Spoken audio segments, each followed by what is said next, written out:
Good morning, children. Children, I have started this chapter 7, The Famous Villager, which is a story based on Dr. Rajendra Prasad. Okay, and we have completed, I have explained you till here. Today I will start from here. And I hope till here you all have understood और आप सबको याद भी होगी यहाँ तक की story. Because बच्चों, अगर आपको यहाँ तक की स्टोरी नहीं याद है तो मेरा आगे पढ़ाने का कोई मतलब नहीं बनता है. बिकॉज आपको आगे फिर समझ में नहीं आएगी. तो आई होप कि आप सबको यहाँ तक की स्टोरी याद है कि डॉक्टर राजेंद्र प्रसाद ट्रेन में थे. वो स्टेशन मास्टर के पास गए. उन्होंने फ़ोन कॉल करने के लिए कहा. स्टेशन मास्टर ने मना कर दिया. तो जैसे ही वो अपना इंट्रोडक्शन देने वाले थे, स्टेशन मास्टर ने उन्हें बीच में इंटरप्ट कर दिया, रोक दिया और कहा कि नहीं, यहाँ कोई डॉक्टर राजेंद्र प्रसाद आज रात नहीं आने वाले हैं. अब वो इतने शाय थे कि वो बता भी नहीं पाए कि वो खुद डॉक्टर राजेंद्र प्रसाद है.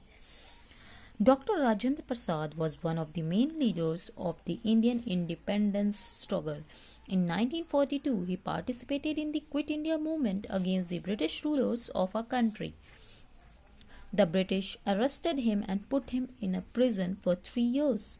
While in jail, he wrote his autobiography, which was 900 pages long. तो children, इस पैरा में हम क्या देखते हैं कि doctor Rajendra Prasad was the main leaders of the Indian independence struggle. वो मेन लीडर्स थे इंडिया को इंडिपेंडेंट दिलाने में. Means he was the main leader to make India independent.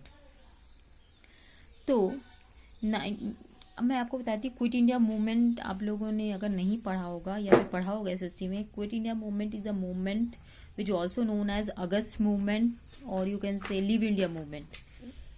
ठीक है, इसमें क्या था, this is a movement launched by quit India movement was launched by Mahatma Gandhi on 8 August 1942 to end the British rule. Okay, and for this movement Mahatma Gandhi went to jail, and along with Mahatma Gandhi, Dr. Rajendra Prasad also went. So in Quit India movement Dr. Rajendra Prasad participated. उन्होंने भी ये movement में participate किया ताकि वो भी as a Indian everyone wants that British should go, British free India. So he also participated against the British rulers of a country. और Britishers ने क्या किया, ब्रिटिश अरेस्टेड हिम एंड उन्हें भी जेल में डाल दिया महात्मा गांधी के साथ. और जब वो जेल में थे तो आप देखो चिल्ड्रन कि वो कितने अच्छे से अपने टाइम को यूटिलाइज किया. उन्होंने ऑटोबायोग्राफी लिखी जो 100 पेजेस लॉन्ग थी. अब आप कहोगे ऑटोबायोग्राफी क्या होती है. Autobiography is a story of a person's life written by the person himself और हरसेल्फ. वो खुद से अपनी लाइफ की स्टोरी लिखता है, उसे ऑटोबायोग्राफी कहते हैं. आप खुद से अपनी लाइफ की स्टोरी लिखोगे कि बचपन में आप क्या किए, नहीं किया, आगे आपकी लाइफ कैसे बढ़ी, क्या क्या स्ट्रगल आई आपकी ज़िंदगी में, क्या हैप्पीनेस आई, सारी चीज़ें आप लिखते हो, उसे ऑटोबायोग्राफी कहते हैं. तो डॉक्टर राजेंद्र प्रसाद ने जेल में ऑटोबायोग्राफी लिखी जो 900 पेजेस की थी. India got freedom from the British in 1947. On 26 January 1950, Dr. Prasad became the first president of the country. He served as a president for 12 years. He was awarded Bharat Ratna, India's highest honor, in 1962. His life teaches us the value of simplicity.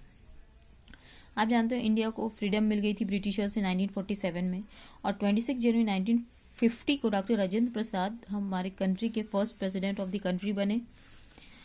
और वो इतनी अच्छे से सर्व किए country को. He serve as a president for 12 साल तक वो इंडिया के प्रेसिडेंट रहे. ठीक है, 12 साल तक. और उन्हें भारत रत्न अवार्ड से भी नवाजा गया. उन्हें भारत रत्न अवार्ड मिली, इंडियाज हाईएस्ट ऑनर. ठीक है, ये अवार्ड बहुत ही हाईएस्ट ऑनर को डिपिक्ट करती है. Honour means award.